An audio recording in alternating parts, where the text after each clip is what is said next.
All right, guys, welcome. And the Q&A session that has overrun from the eSysman channel will continue here. So we'll carry on with another question and see where it leads us.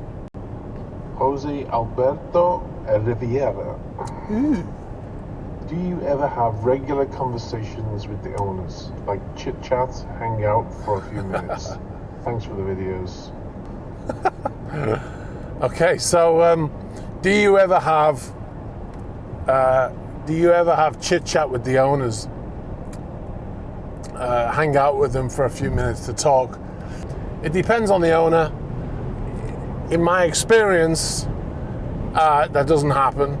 The closest I ever got to that was, a couple of words. But you learn when you're regularly in front of the owner, you kind of learn what is acceptable and what's not.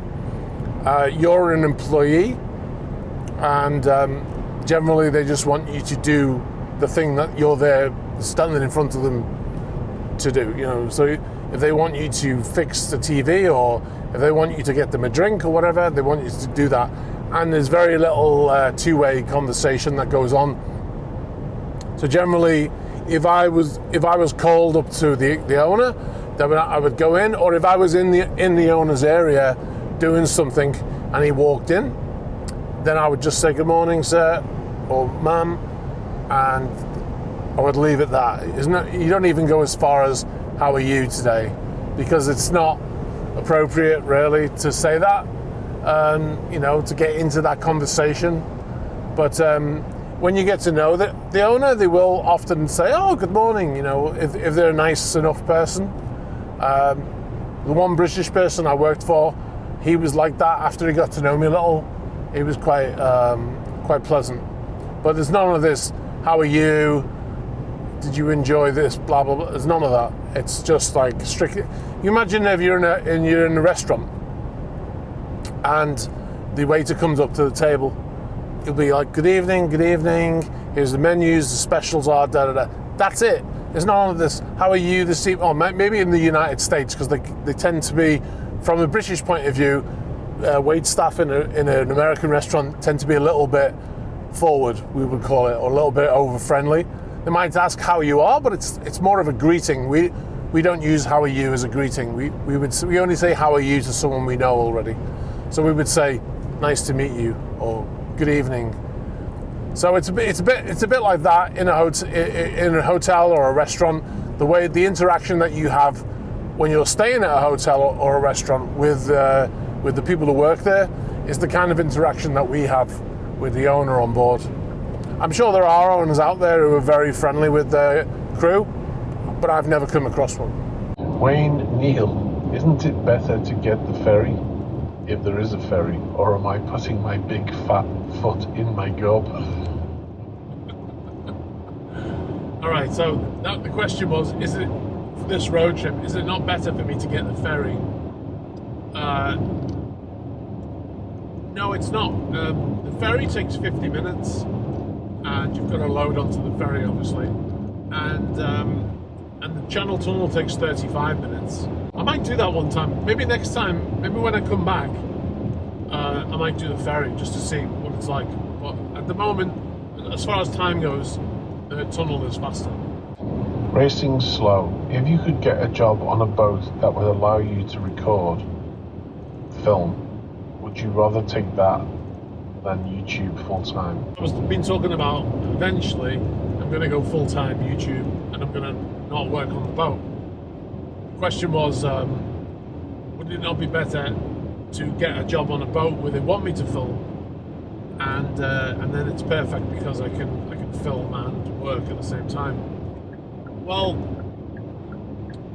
in a way it would be better, because it means I get great footage, right? I'm on board of a boat, and I'm filming while we're at sea and doing all that stuff. A bit like Jared Watney does that.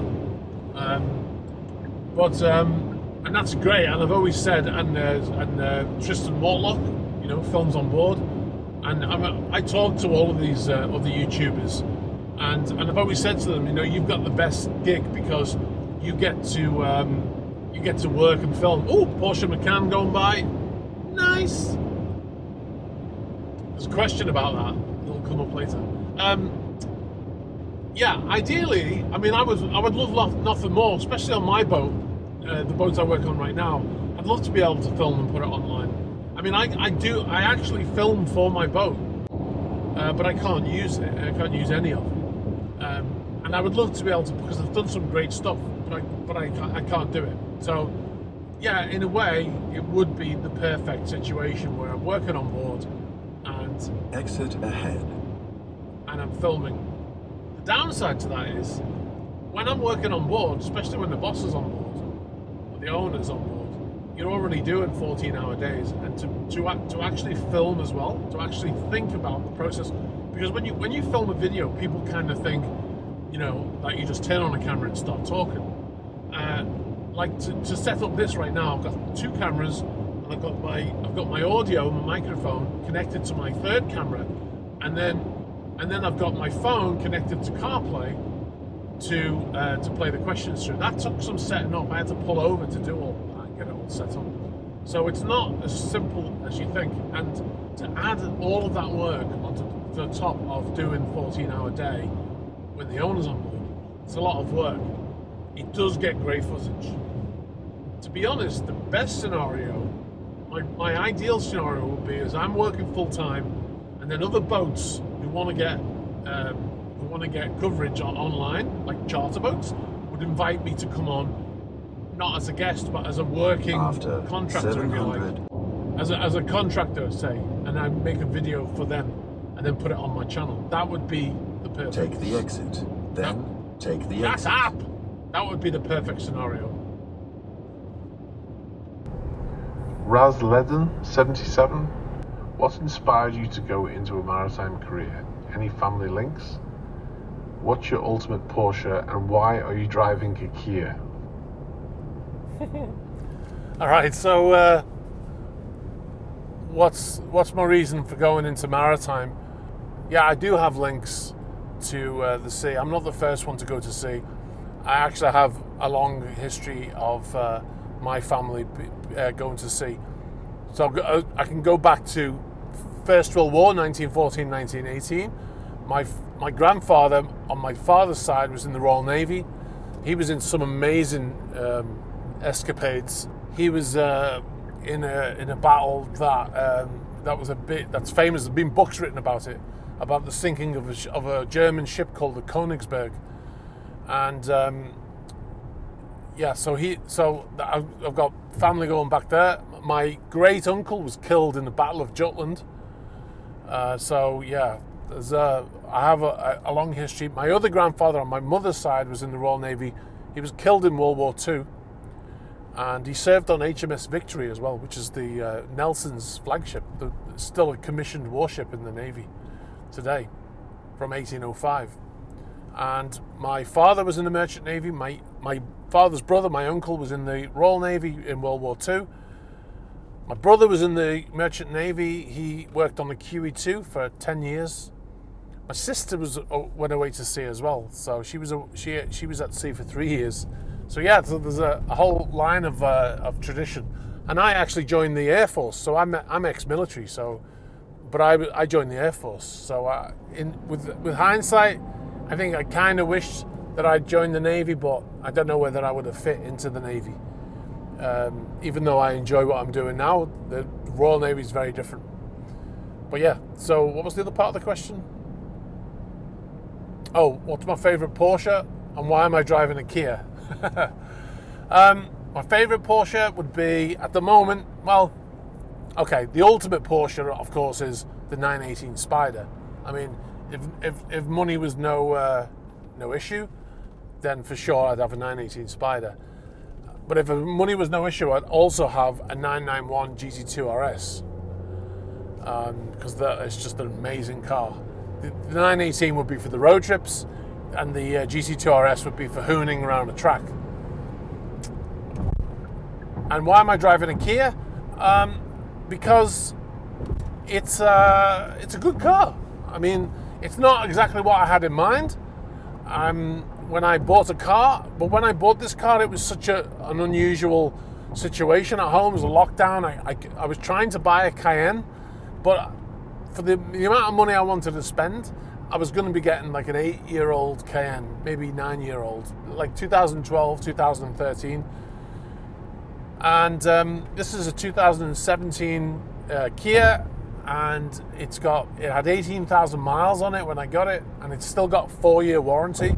And the thing is, when I bought the car, like a couple of days later, I was driving to Italy, and I had to be sure that it was going to be reliable. And if not, I had to be sure that I had a warranty on it where I could get things fixed. And obviously, there's a Kia dealership in Genoa. So yeah, it was, and also the dealership I bought this from was close to my house, and it was a lockdown. I couldn't even go and see it. I just bought it online and then went and picked it up. So yeah, it was the worst way to buy a car, but it turned out well because it's a good car, and it's perfect for this road trip. It's comfortable as well. Bad Cat, road trip question. Why is the steering wheel on the wrong side of your car? LOL. Regards from Canada. Why is the steering wheel on the wrong side of the car? Well, yeah, it is right now on the wrong side of the car, isn't it? One of the great things is though, when you're on the motorway, it doesn't matter, because when you're on the motorway, regardless of which side of the road you drive on, both lanes are going in the same direction. The only difference is, in the UK, this would be the fast lane. You know, this would be the overtaken lane. So all I have to do is remember to overtake on that side, and I'm fine.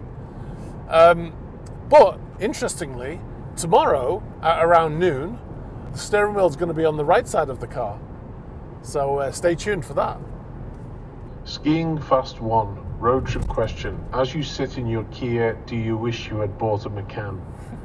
B, how fast can you drive? Legally, I can drive down some western US interstate at 80 to 85 miles per hour, which is around 130 kilometers an hour. First of all, the speed limit on this motorway right now is 130 kilometers an hour, which is about 85 miles an hour, and I'm currently doing 70 miles an hour. So, funnily, 70 mile an hour I feel comfortable with because that's the speed limit in the UK. Do I wish I'd bought a Macan? As I've already previously mentioned, the Kia is a good car. It's not the car I wanted. I was looking at a Cayenne or a Macan. I'm still considering a Macan. There's a few reasons why I'm glad I bought the Kia. There's a few reasons why I needed to buy something at this price range rather than something more expensive. First of all, the reason why I didn't want to spend any more than I did for this car was because I've got a deposit down for a new 718 Spider, and if you know anything about Porsches, they're not cheap, and you know, you're looking at in sterling close to in the neighborhood of £100,000. So you know, what's that, like $140,000 US? So that's a lot of money for me. I'm not one of these YouTubers who buys a car every other week. Shmee. I'm not one of those guys, unfortunately. I'd love to be one, but I'm not.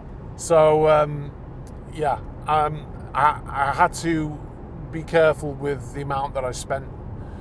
Okay, second reason, but the reason why I'm glad I bought this car is because in Genoa, where I was parked, right next to the sea, and salt water and metal is not a great combination. So, and there was a couple of occasions when the weather was really bad, even though we were in port, and the weather was crashing over the sides and covering my car. My car was covered in salt at one point, and if I had a Macan or a Cayenne, I would have been freaking out. Also, I had to leave the car in the shipyard because I couldn't park at the apartments, as you saw this morning. Well, if you watch the road trip video, you'll see that I had to drive up a pedestrian zone to get there to pack my bags in. So I had to leave it in the shipyard, and it was parked at the shipyard, the forklift trucks driving around and stuff like that.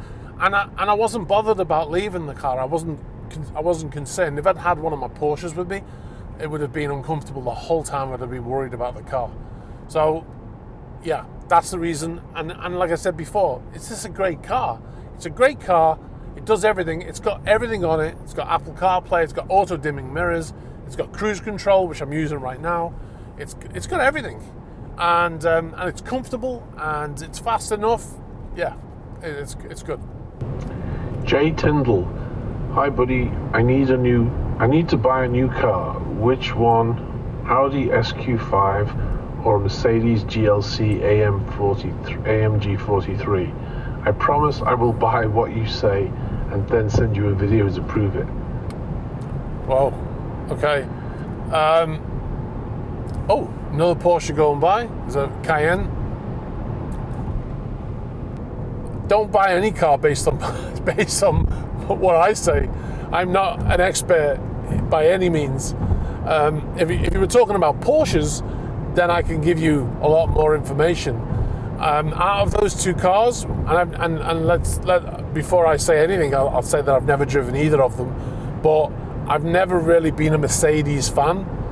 Not because I don't think they're good cars, because I'm sure they are, but because I just prefer Porsches and other cars. Out of those two, based on the fact that I've never driven them, I would probably pick the Audi, but please don't buy it based on what I say, because it's like, yeah, I know the cars, but I've never driven either of them, and I'm not an expert. So please don't buy it based on what I said. But I would probably go with the Audi. Scott Grenander, road trip question. When will you retire from yachting and go full-time on YouTube? And will your content on YouTube change? I always watch your channel with interest. I've no idea, as I mentioned earlier, I've no idea when I'm going to retire. Well, when I say retire, I mean I'm not going to retire for a long time. I mean, I retire from yachting, I suppose. It's the word retire I have a problem with. When am I going to go full-time on YouTube and not work on yachts anymore? I don't know. I did have a plan, but the COVID thing has thrown all that up in the air. So I don't know when that's going to happen. And will my content change? No, not really. I don't see any reason why it should. Rebel Soul. So how do you like the new car? Was it a smooth and comfortable drive? Did you miss anything you wish it had? Yeah, I love the car. I mean, would I rather it be a Macan or a Cayenne? Yeah, of course. I'm sorry, it's dark right now, by the way. But yeah, of course I would rather it was one of those cars. But I just don't have that kind of money to put into it right now. Of course I would rather it was a Porsche. But I can't complain, right? I've got a 997 GT2 RS with, near enough 600 horsepower, and I've got a 981 Boxster X, so I can't complain. It is a good car. I thoroughly recommend it. If you're looking for a car in this price range, then absolutely, it's a great car. Has it got anything I wish it? Does it not have anything I wish it had? The only thing I wish it had was right in the center of the dash here. It says the speed in miles per hour, and I can't change that to kilometers an hour, which I thought that was strange because it's a modern car. The other thing is I can't change the headlights. Like when you're driving on the other side of the road, you have to put these little stickers on the headlights, unless you have these auto-changing headlights. And I thought for sure this car, being the top of the range car, would have it, and it doesn't.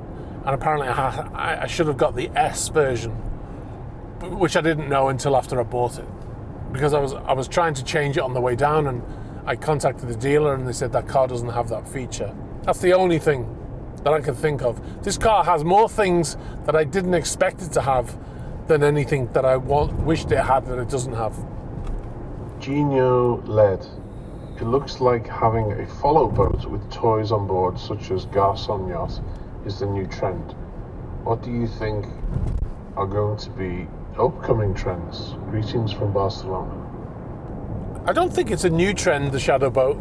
I think generally what happens with the reason why a shadow boat exists is the owner buys a boat, a super yacht, let's say the owner of Ace, for instance, he bought that super yacht, and then, amazingly as it sounds, having a boat that big, he realizes he doesn't have enough space for everything. He can't carry his helicopter maybe, or his toys, or his car, or his four-wheel drive vehicle, or whatever, his sea legs, skidoos, whatever he wants to take with him. And so then they get a shadow boat, and then it carries all of that gear. It's like a work horse, so he can keep the yacht for himself. Also, sounds funny, but some owners, they don't want to have anybody else on their boat with them, but they want to have people with them on the trip. So they put them on the shadow boat because they've still got accommodation, and then they bring them over when they want to entertain. So, new trends for the future. The new trends for the future, just off the top of my head, I think any new boat that's built is going to have a quarantine room, or maybe even the master suite, and a whole guest deck becomes quarantine proof, and then they have like separate air conditioning systems for themselves, and the ability to really control and have HEPA air filters and all that kind of stuff. So if this ever happens again, then they can really go and quarantine on the boat up to a medical standard. Tony Sibley, 100k is so close and you so deserve it. With large vessels taking tens or even hundreds of thousands of dollars of fuel to fill, do marine fuel stations even store such amounts, or for single stop fill-ups? Okay, so the question is, because of the amount of fuel that yachts take, do mariners have enough fuel to fill them up? Well, not every marina sells fuel, and the reason behind that is because the mariners are aware that a lot of yachts only buy fuel as they leave the EU. So places like Gibraltar is where a lot of yachts go to fill up, and they have a big fuel station, if you like, so they can fill you up from the shore. They don't have to bring in any trucks. There are places that have that. In Italy, in Genoa, they are building a fuel dock for super yachts to go and refuel. And at the moment, very often when we refuel, if we're doing it in Europe, we have to refuel from trucks. So, and to do that, you'll need about 6 trucks to fill up, depending on the size of the boat. But you'll have to bring in multiple trucks. You know, there's big fuel trucks you see delivering fuel to petrol stations. They bring in like 6 or 7 of those trucks to fill you up. It's very time consuming.